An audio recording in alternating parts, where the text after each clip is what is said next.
저는 오늘 사도행전 20장 13절부터 28절까지 말씀으로 하나님이 자기 피로 사신 교회라는 제목으로 말씀을 나누도록 하겠습니다. 오늘 본문은 이제 사도 바울이 에베소 교회 장로들을 불러서 이제 그들에게 마지막 고별 설교를 하고 있는 장면을 기록하고 있습니다. 오늘 본문을 보면 바울은 드로아라는 지역에서 그의 일행을 먼저 배를 태워 보내고 그리고 홀로 도로를 따라 이제 도보로 아소라는 지역까지 이동하는 것을 볼 수 있습니다. 사진을 보시면 이 드로아에서 아소까지의 거리가 약 32km 정도 되었다고 합니다. 그 거리를 걸어가려면 약 6시간부터 8시간까지 걸리는 시간이었습니다. 바울은 드로아에서 아소까지 혼자 여행을 하면서 이제 자신의 사명을 다짐하고 또 이제 예루살렘을 받게 될 환난과 위험에 대해 생각하는 시간도 가졌을 것입니다. 자신의 생각을 정리하고 이 방향을 정리하는 시간을 가졌습니다. 그리고 무엇보다 바울은 혼자 있으면서 이 하나님과 깊이 교제하는 시간을 가졌습니다. 일행을 먼저 보내고 그리고 자신은 홀로 도로를 따라 드로아에서 아소라는 지역까지 이동한 것입니다. 오늘 본문의 첫 번째로 나누고 싶은 것은 이 진정한 사역은 하나님과의 영적 교제를 통해 나온다라는 겁니다. 오늘 본문의 13절 말씀인데 우리 13절 말씀을 같이 읽어보겠습니다. 우리는 앞서 배를 타고 아소에서 바울을 태우려고 그리로 가니 이는 바울이 걸어서 가고자 하여 그렇게 정하여 준 것이라. 아멘. 오늘 바울은 다른 일행들이 배를 타고 할 때에 자신은 육로를 통해 이동하는 것을 볼 수 있는데 왜냐하면 하나님과 교제하는 시간을 가지기 위해서였습니다. 바울은 하나님의 일을 참으로 많이 감당했습니다. 하나님의 일을 참으로 많이 한 사람인데 그런데 그 원동력은 하나님과의 깊은 교제에 있었다는 것입니다. 우리가 항상 기억해야 될 말은 정말 소중한 것은 하나님과의 교제 속에 나온다는 것입니다. 우리는 그 말을 잊지 않아야 되는데 이 바울은 하나님과 교제하는 시간이 중요하다는 것을 알았습니다. 우리에게도 이 시간이 필요하고 우리에게도 이 시간이 중요합니다. 핸드폰도 하루 동안 쓰고 나면 충전을 해야 되고 자동차도 운행을 하고 나면 이 기름을 채워야 하는 것처럼 우리가 이 험한 세상 살아갈 때 에너지를 쓰고 나면 우리의 영혼이 하나님께로부터 충전하는 시간을 가져야 합니다. 이와 같이 우리도 때로는 홀로 있는 시간을 가질 필요가 있는데 예수님도 혼자 있는 시간들을 자주 가졌습니다. 마태복음 14장 23절 말씀인데 같이 한번 읽어보겠습니다. 무리를 보내신 후에 기도하러 따라 산에 올라가시니라. 저물매 거기 혼자 계시더니. 아멘. 예수님도 혼자 있는 시간을 가졌습니다. 사역할 때가 있고 또 혼자서 하나님과 기도하며 하나님과 교제하고 하나님의 뜻을 알아가는 시간들이 있었습니다. 혼자 있는 시간은 정적인 시간이 아니라 오히려 한 걸음을 더 나아가기 위한 동적인 시간이라고 할 수 있습니다. 현대 사회를 살아가는 우리는 너무나 바쁘고 분주하게 하루하루를 살아가고 있습니다. 때로 바쁘게 살아가는 것이 필요한데 그러나 너무 많이 바쁘게 살아가는 것은 꼭 좋아 보이지만은 않습니다. 요즘 시대의 사탄의 공격 중에 한 가지는 분주함일 겁니다. 그런 분주함 가운데 서서히 정말로 소중한 것들을 우리는 조금씩 잃어버리는 것은 아닌가 싶습니다. 너무 바쁘면 우리는 묵상할 시간, 또 생각할 시간을 놓치게 됩니다. 그러다 보면 인생의 목적이나 자신의 정체성이나 이런 것들 상실하고 우리는 무리 중에 하나로만 존재하게 됩니다. 이 시간은 어쩌면 자신을 돌보는 시간이고 자신을 가꾸는 시간이고 놓쳐서는 안 되는 정말로 중요한 시간이라고 볼 수 있습니다. 하나님과 홀로 있는 그 시간을 통하여 충전할 뿐 아니라 이제 다시 방향을 점검하는 겁니다. 네, 사진을 보시면 이 배가 이렇게 가고 있는데 바람이 불면은 이 방향이 틀어지게 됩니다. 조금 틀어져서 계속 가면 시간이 지나면 완전히 다른 방향으로 나아가게 됩니다. 내가 맞게 가고 있는가? 때로는 세상의 풍랑에 세상의 바람 가운데 나의 방향이 옆으로 이동할 때가 있다는 겁니다. 그 하나님과의 교제 시간은 우리의 방향을 다시금 맞추는 시간입니다. 로마서 12장 2절 말씀 이렇게 말씀하는데 우리 읽어보겠습니다. 여러분은 이 시대의 풍조를 본받지 말고 마음을 새롭게 함으로 변화를 받아서 하나님의 선하시고 기뻐하시고 완전하신 뜻이 무엇인지를 하십시오. 아멘. 우리는 시대의 풍조, 세상의 영향을 받기 때문에 다시금 우리는 마음을 새롭게 해야 합니다. 다시금 우리의 방향을 하나님께 또한 거룩한 열망에 초점을 맞춰야 됩니다.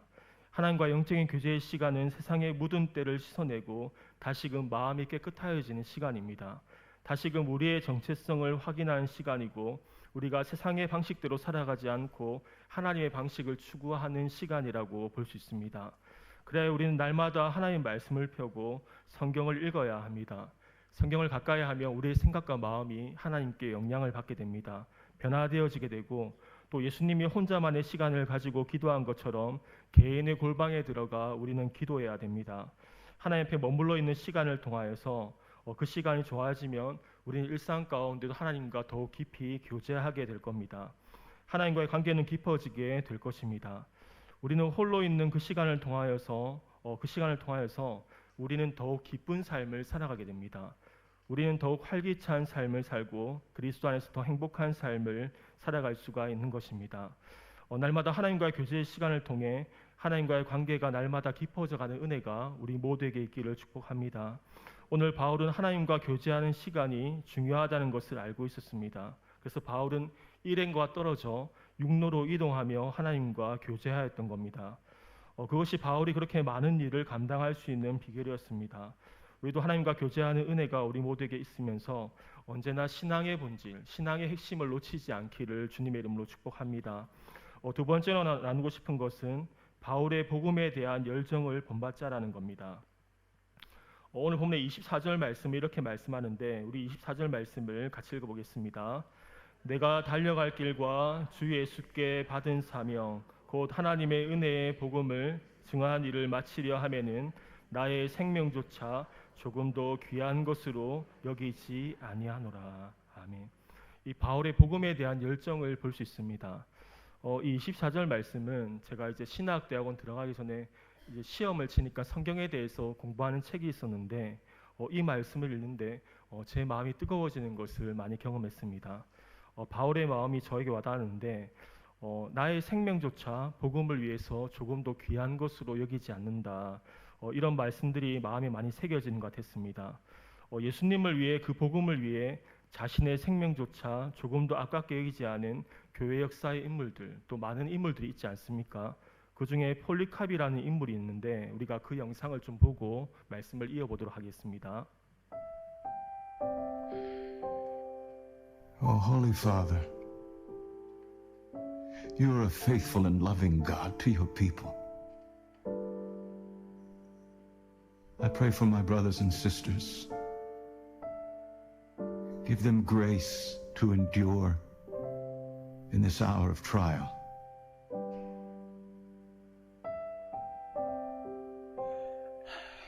Help me to love those men in the next room and forgive them, Lord. I thank you, my Lord, that you have chosen me to be your servant.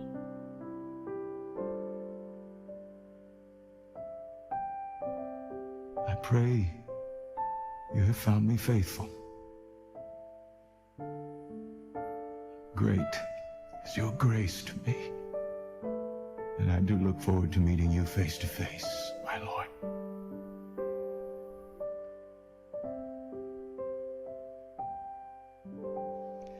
Oh my God, I trust in thee. Let me not be ashamed.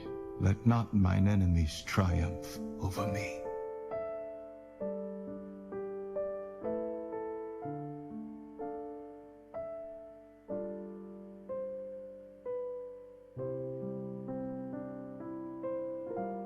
Worship Caesar, and you may yet live. 86 years I have served my Lord, and he has never done me any harm, rather much good. How can I blaspheme my King and Savior? How can you believe in only one God? There are many gods. I am a Christian. If you do not understand our doctrines, make an appointment. I shall explain them to you fully. If we live unto the Lord. If we die unto the Lord. Therefore, either way, we are the Lord's. I have wild beasts I shall feed you to. Bring them. To me to live is Christ. To die is gain.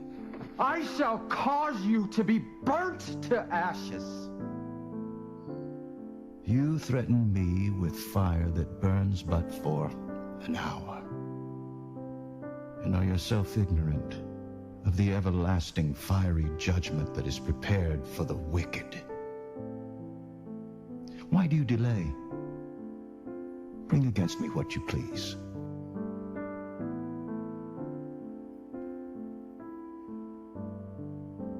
Oh, my God and Father, I thank you that I may share in the sufferings of Christ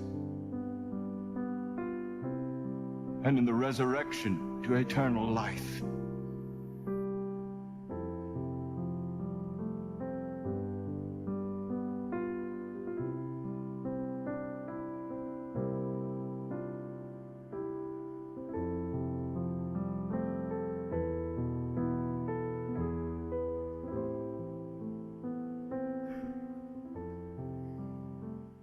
네, 여기까지 보도록 하겠습니다.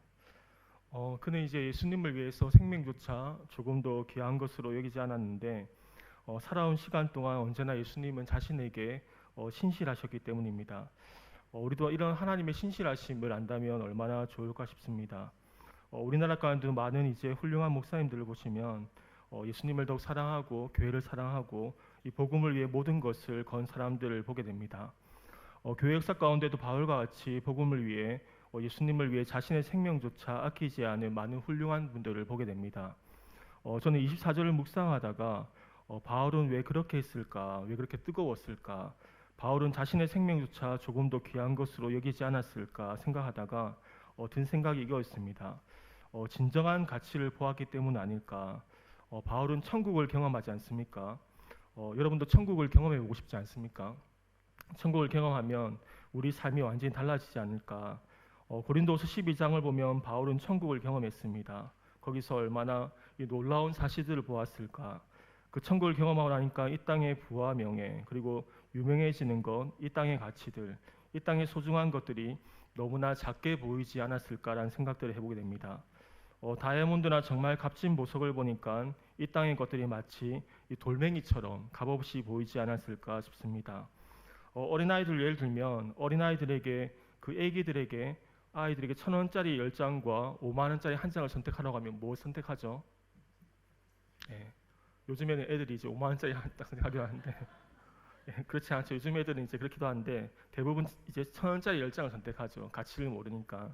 근데 이제 그렇게 선택을 하게 되는데 우리가 가치를 알 때에 이제 또 바른 선택들을 할 수 있는 거죠. 바울은 너무나 가치 있는 복음을 보았습니다. 자신의 생명을 들여도 아깝지 않은 모든 사람에게 구원을 주시는 복음의 능력을 보았던 겁니다. 우리는 바울처럼 천국을 경험하지는 못했습니다. 그러나 이 땅에서 하나님 나라를 경험하며 살아가는데 우리가 하나님을 알게 되고 하나님께 매이게 되면 우리도 바울처럼 내 생명조차 아끼지 않는 복음에 대한 열정과 복음의 사람으로 바뀌게 될 줄로 믿습니다. 최근에 어떤 목사님의 책을 읽으면서 그 책의 내용 중에 이런 내용이 있었습니다. 본인은 교회를 개척하고 특별히 잘 되어지는 것도 없이 어느 집사님을 학교 앞에서 만나기로 했습니다. 그런데 갑자기 성령의 충만함이 임하는 것 같더랍니다. 그리고 본인의 입에서 막 찬양이 나오는데 그때 나온 찬양이 뭐냐면은 주님 한 분만으로 나는 만족해 나의 모든 것 되신 주님 찬양해 막 너무 기뻐서 자기도 모르게 춤을 추면서 찬양이 나왔습니다. 현실적으로 보면 잘 되어지는 것도 없는데 자신의 입에서 그런 찬양이 나왔습니다. 복음에 매여 살아가면 현실은 그렇지 않아도 우리 안에 하나님 나라가 이루어지기 때문에 때로는 어려움이 있고 고난도 있지만 하나님 주시는 그 은혜와 하나님 나라를 통해 훨씬 더 기쁘고 훨씬 더 행복한 삶을 살아가게 됩니다. 우리도 복음에 매여 살아갈 때 하나님 주시는 그 기쁨과 행복을 경험하는 은혜가 있기를 축복합니다. 반면에 이런 찬양을 또 부르지 않습니까? 복음을 위해 살아갈 때 자신의 생명조차 아끼지 않으며 살아갈 때 신학생들은 이런 결단의 찬양을 부르기도 합니다. 푸른 바다 나서니 몸 어디든지 가오리다 괴로우나 즐거우나 주만 따라가오리니 어느 누가 막으리까 죽음인들 막으리까 어느 누가 막으리까 죽음인들 막으리까. 3절 보면 또 이런 가사가 있죠. 존귀 영광 모든 권세 주님 홀로 받으소서. 멸시천대 십자가는 제가 지고 가오리다. 이름 없이 빛도 없이 감사하며 섬기리다.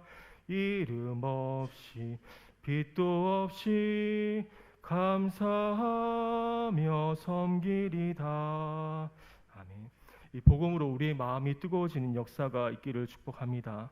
복음 안에 진정한 가치를 발견하여 이 땅이 아닌 위의 것을 찾으며 하늘의 소망을 두고 살아가는 우리 모두가 될 수 있기를 축복합니다. 저는 이전에 이런 기도를 드리기도 했습니다. 하나님, 저 하늘의 상급이 크게 해주세요라는 기도를 했던 것 같습니다. 이 땅은 짧은 시간입니다. 그러나 천국은 영원한 시간입니다. 이 땅의 부자가 아니라 하늘의 부자가 되시고 늘 하나님이 인정하시고 하나님 앞에 부끄러움이 없는 삶을 살아가는 저와 여러분 다 될 수 있기를 바랍니다.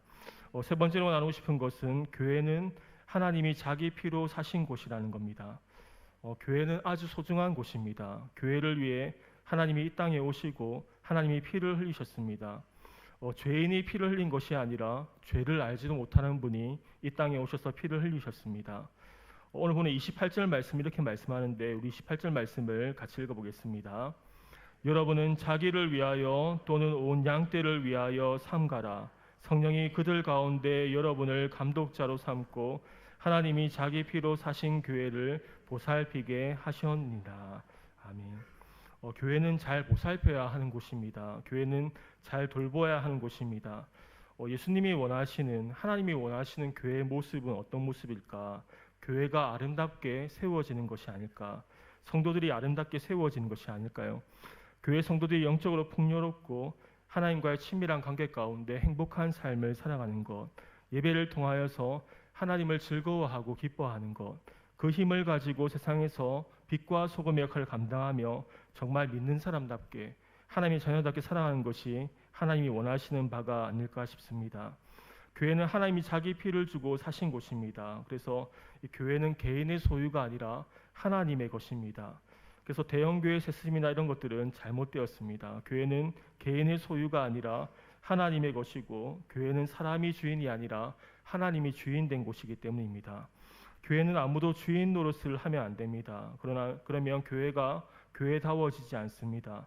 천국이 낮은 자들의 것인 것처럼 교회는 섬기는 자들만 있을 때 교회는 천국이 되어집니다. 교회는 또한 행복한 곳이 되어야 됩니다. 그 행복을 가지고 선교하고 어려운 사람을 도와주고 같이 하나님의 뜻이 이루어지기를 기도하고 전도하는 곳입니다. 교회는 소중한 곳인데 그래서 우리는 교회를 사랑해야 되고 성도를 사랑해야 됩니다. 교회를 귀하게 여길 줄 알아야 됩니다. 하나님이 핏값 주고 사실 만큼 교회를 귀하게 여기신다는 겁니다. 하나님은 교회를 너무나 사랑하시고 교회에 대한 질투를 가지고 있습니다. 그 아들의 피를 주고 사셨기 때문입니다. 교회는 그만큼 가치가 있습니다. 우리는 교회를 무너뜨리거나 회방시키는 것에 그런 일에 사용되어서는 안 될 것입니다. 교회는 소중한 곳인데 교회는 하나님의 열심과 하나님의 질투가 있습니다. 교회가 분열되면 무너지면 좋아할 대상은 사탄밖에 없습니다. 서로가 서로를 그리스도 안에 세워주고 사랑하고 기도해주고 이 부족함과 허물을 가리워주고 하나님 앞에 바르게 설 수 있도록 기도해주며 그렇게 세워지는 것이 하나님의 교회입니다. 하나님이 소중히 여긴 것을 나도 소중히 여기고 하나님이 기뻐하는 것을 나도 기뻐하며 하나님이 자기 피로 사신 교회를 더 사랑하는 은혜가 우리 모두에게 있기를 축복합니다. 오늘 바울은 에베소 교회 장로님들을 불러서 이제 마지막 고별 설교를 하고 있는 장면입니다. 바울은 그곳으로 이동할 때 영적 교제의 중요성을 알았고 바울은 복음에 대한 뜨거운 열정을 가지고 있었습니다. 그리고 바울은 교회가 얼마나 소중한 곳인지를 알았습니다. 우리 각자가 교회이고 또 우리 모임이 교회입니다. 우리의 만남이 우연이 아닙니다. 하나님은 선한 뜻을 세우고 또 선한 마음으로 우리를 만나게 하셨습니다.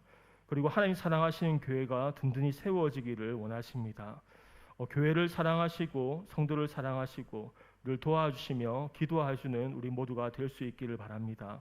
그리고 무엇보다 즐거워하고 기뻐하며 이 하나님 안에 있는 행복을 누리며 살아가는 우리 모두가 다 될 수 있기를 축복합니다. 하나님 나라가 우리 마음 안에 임하고 하나님 나라가 우리 교회 안에 임하는 은혜가 있기를 간절히 소망합니다.